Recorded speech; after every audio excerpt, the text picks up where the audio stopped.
বান্ধবীর জন্য নিতে সাজানো সংসারটা আজ ভেঙে গেল। এই শুক্রবার তারা দুজন বিয়েও করেছে। আমার ছোট্ট ছেলেটা পা ধরে অনেক কান্নাকাটি করতেছিল, মাম্মা তুমি যেও না। কিন্তু কি করব, জীবন বাঁচানো তো ফরজ। বাহিরে ঝড় বৃষ্টি হচ্ছে, তার মধ্যেও আমাকে বাধ্য হয়ে বের হতে হচ্ছে। সবাই আমাকে নিষেধ করছিল যে এই ঝড় বৃষ্টির মধ্যে কিন্তু বের হইও না, কিন্তু আমার কাছে মনে হচ্ছিল জীবন বাঁচানোটা এই মুহূর্তে আমার কাছে সব থেকে বেশি ফরজ। হ্যালো এভরিওয়ান, আসসালামু আলাইকুম। আমি ফারদিনের মামনি খুলনা থেকে বলছি। তো সবার কি অবস্থা, কেমন আছেন? আই হোপ সবাই ভালো আছেন, সুস্থ আছেন। আজকের ভিডিওটা কিন্তু খুবই খুবই গুরুত্বপূর্ণ। হয়তো আজকের এই ভিডিওটার জন্য আপনার সংসারটাও বেঁচে যেতে পারে। সো স্কিপ না করে আজকের ভিডিওটা শেষ পর্যন্ত দেখার অনুরোধ রইল। আর এই মুহূর্তে যারা আমার ভিডিওটা দেখা শুরু করেছেন, প্লিজ একটা লাইক দিয়ে ভিডিওটা দেখা কন্টিনিউ করবেন। আর যারা নতুন ভিউয়ার্স আছেন, যদি আমার ভিডিওটা আপনাদের কাছে একটু ভালো লেগে থাকে, তাহলে চাইলে সাবস্ক্রাইব করে আমার সঙ্গে থাকতে পারেন।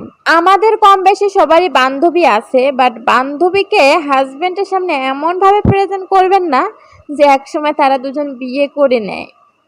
হ্যাঁ, বান্ধবী থাকতে পারে, সেটা দোষের কিছু নাই, কিন্তু বিয়ের পর বান্ধবীর সাথে এমনভাবে মিশবেন না, বান্ধবীকে বাসায় আনবেন না যে বান্ধবী আপনার হাজবেন্ডের দিকেই নজর দেয়।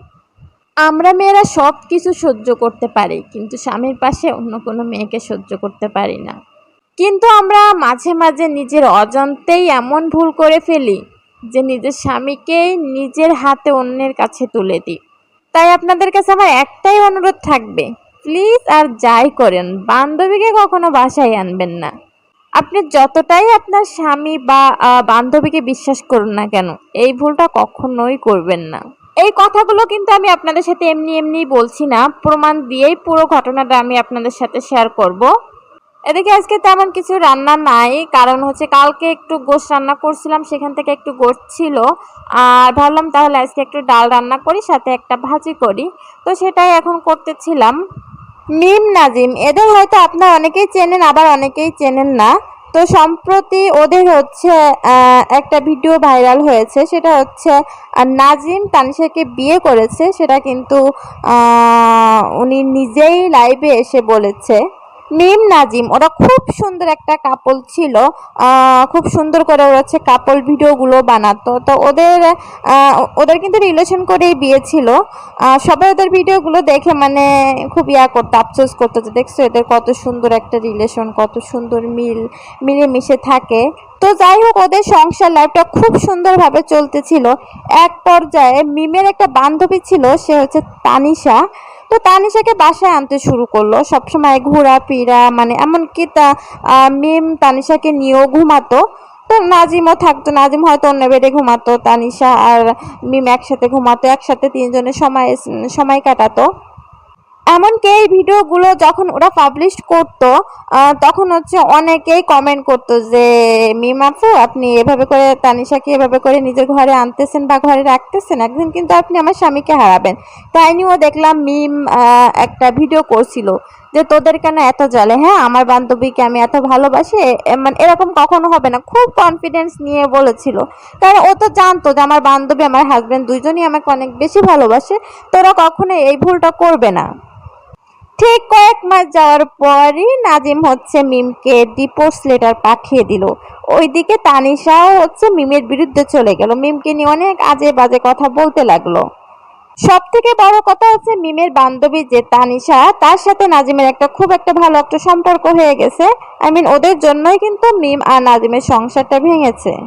তার সব থেকে বড় প্রমাণ হলো এই যে এই শুক্রবার হচ্ছে তানিশা আর নাজিম, মানে মিমের হাজবেন্ড আর মিমের বান্ধবী দুজনই বিয়ে করেছে। তো ভাই কাকে বিশ্বাস করবেন আপনি? এখানে আমি বলবো মিমেরও দোষ ছিল, কি দরকার ছিল যে আপনার বান্ধবীকে এভাবে করে বাসায় আনার? তারপরে একদিন না দুই দিন না, আপনি বারবার করে এভাবে করে বান্ধবীকে বাসায় আনতেন। ভাই আমরাও আমাদের হাজবেন্ডকে অনেক বিশ্বাস করি, জানি আমাদের অনেক ভালোবাসি, তারপরেও কিন্তু বাসায় একটা সুন্দরী কাজের মানুষ রাখতেও ভয় পাই। কারণ পুরুষ মানুষ, এদের আপনি যতই অন্ধবিশ্বাস করুন না কে, এদের মন বদলাতে মানে টাইম লাগবে না। তারপরেও সব নারী বা সব পুরুষ কিন্তু সমান হয় না, তারপর আমাদের সতর্ক থাকতে হবে। কারণ শয়তান কখন কার উপর ভর করবে সেটা আপনি বুঝতেও পারবেন না। আর একটা মজার বিষয় হলো সেটা হচ্ছে ভিডিও কয়েক সেকেন্ড দেখেই হচ্ছে অনেকে চলে যাবে। তারা হচ্ছে আমার হাজবেন্ডকে গিয়ে বলবে, কি রে তুমি নাকি তোমার ওয়াইফের বান্ধবীকে বিয়ে করেছো। কারণ তারা তো ফুল ভিডিওটা দেখে নাই, কয়েক মিনিট দেখেই জাজ করে ফেলছে যে হ্যাঁ ওর স্বামী হচ্ছে বিয়ে করে ফেলেছে। এখন পাড়া প্রতিবেশী কোথায় কোথায় বলা যায়, মানে সব জায়গায় হচ্ছে বলবে যে এ, ওর স্বামী তো হচ্ছে তার বান্ধবীকে বিয়ে করে ফেলছে। যাই হোক, আমি হচ্ছে গত পরশু একটা ভিডিও দিয়েছিলাম হচ্ছে এসএসসি এক্সাম নিয়ে, মানে এসএসসি এক্সামে ফেল করলে অনেকে হয়তো আত্মহত্যার পথও বেছে নিতে পারে, ঠিক আছে। তো তার ভিতর একজন হচ্ছে ভিডিওটা মানে ফুল দেখেনি, জাস্ট কয়েক সেকেন্ড দেখেছে। দেখেই তো আমার হাজবেন্ডকে জিজ্ঞেস করেছে, কি রে ভাবি আত্মহত্যা করছে, ঘুমের ওষুধ খেয়ে নিয়েছে। আমার হাজবেন্ড তো ভিডিও সম্পর্কে ওইভাবে মানে ওই ভিডিওটা দেখে নাই হয়তো, এই জন্য কিছু জানে না আর বলতেও পারেনি। পরে আমাকে বাসায় এসে বলতেছে যে তুমি কি আমার মান সম্মান কিছু রাখবা। তো যাই হোক, আমি ভিডিওর শুরুতে কিন্তু একটা কথা বলেছিলাম যে জীবন বাঁচানো ফরজ। তো এই কথাটা কেন বলেছিলাম সেটা এখন বলি। তো এখন হচ্ছে অনেক বৃষ্টি হচ্ছে, সাথে বাতাসও হচ্ছিল। তো আমাদের এখানে একটা পাখির বাসা ছিল, সেটা আপনারা অনেকেই জানেন। তো সেই পাখিটা হচ্ছে বৃষ্টিতে ভিজতেছিল। তো এটা দেখে আমি আর সহ্য করতে পারিনি, আমি ছাতা নিয়ে বের হয়ে আসছি যে পাখিটাকে নিয়ে হচ্ছে রুমে রাখবো, দেন হচ্ছে যখন বৃষ্টি কমে যাবে তখন হচ্ছে ওকে আবার বাসায় রেখে যাব। তো এই তো পাখিটাকে হচ্ছে বাসায় নিয়ে আসছি। পাখিটাকে আমি এভাবে করে একটু মুড়িয়ে রাখবো, যাতে করে ওর ঠান্ডা না লেগে যায়। তো আজকের ভিডিওটা এখানেই শেষ করছি। আপনারা সবাই ভালো থাকবেন, সুস্থ থাকবেন। আল্লাহ হাফেজ।